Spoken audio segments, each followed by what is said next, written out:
योगिनी एकादशी व्रत कथा। यह व्रत आषाढ़ मास के कृष्ण पक्ष की एकादशी को किया जाता है। यह पापों का नाश करने वाला और मोक्ष देने वाला व्रत माना गया है। पुरातन काल में अलकापुरी नाम की नगरी में कुबेर नामक एक राजा राज्य करता था। वह भगवान शिव का परम भक्त था और प्रतिदिन शिव पूजा करता था। उसके राजमहल में हेमामाली नामक एक यक्ष पुष्पों की सेवा में नियुक्त था, जो प्रतिदिन मानसरोवर से पुष्प लाकर राजा को देता था। हेमामाली की पत्नी का नाम विशालाक्षी था। वह अत्यंत सुंदर थी। एक दिन हेमामाली पुष्प लाने के स्थान पर अपनी पत्नी के साथ आम में लिप्त हो गया और पुष्प लाने नहीं गया।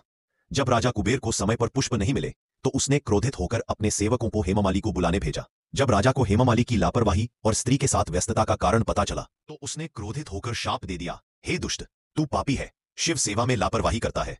तू अब पृथ्वी लोक में जाकर कोढ़ी होकर कष्ट पाएगा। राजा के श्राप से हेमामाली तुरंत स्वर्ग से गिरकर पृथ्वी पर एक भयंकर कोढ़ से पीड़ित हो गया।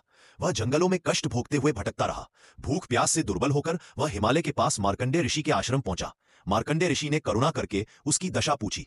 हेमामाली ने अपनी पूरी कथा कह सुनाई। तब ऋषि बोले, हे यक्ष, तू योगिनी एकादशी का व्रत कर, इससे तेरे सारे पाप नष्ट होंगे और शरीर स्वस्थ हो जाएगा। हेमामाली ने विधिपूर्वक व्रत किया और उसका शरीर कोढ़ से मुक्त हो गया।